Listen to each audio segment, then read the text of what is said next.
Bismillahirrahmanirrahim. Assalamualaikum warahmatullahi wabarakatuh. Alhamdulillahirrabbilalamin. Allahumma salli ala Sayyidina Muhammad wa ala ali Sayyidina Muhammad. Sahabat-sahabat sekalian, dalam video saya kali ini saya akan melanjutkan pembahasan tentang bahayanya orang-orang yang berpaham Wahabi apabila dibiarkan terus berkembang di negara kita. Adapun bahayanya itu, diantaranya yang pertama, kita dididik untuk menjauhkan diri dari golongan Ahlus Sunnah wal Jamaah. Kemudian yang kedua, kita dididik untuk tidak menghormati orang lain yang tidak sepaham dengan mereka.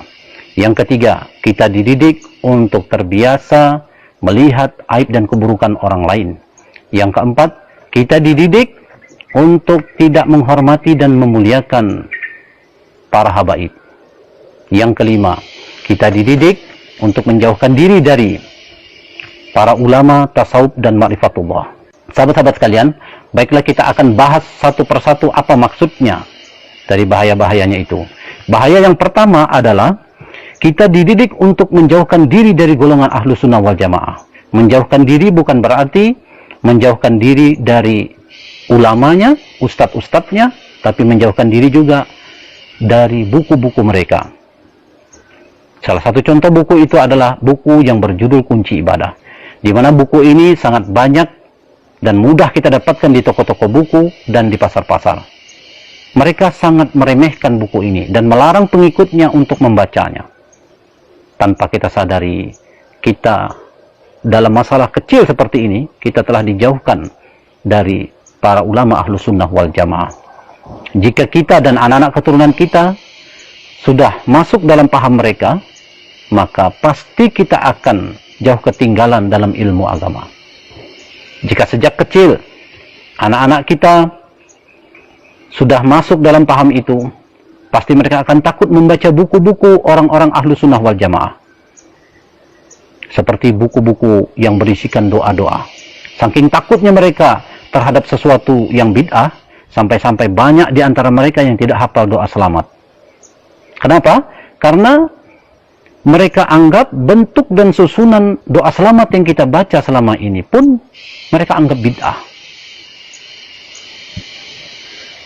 Kalau Anda tidak percaya dengan apa yang saya sampaikan, silakan Anda coba pengikutnya itu satu persatu. Silakan dites. Pasti banyak di antara mereka yang tidak hafal doa selamat. Kecuali jika mereka pernah menjadi pengikut Ahlus Sunnah wal Jamaah. Itulah bahaya yang pertama. Kemudian bahaya yang kedua, kita dididik untuk tidak menghormati orang lain yang tidak sepaham dengan mereka, meskipun itu orang tua kandung sendiri.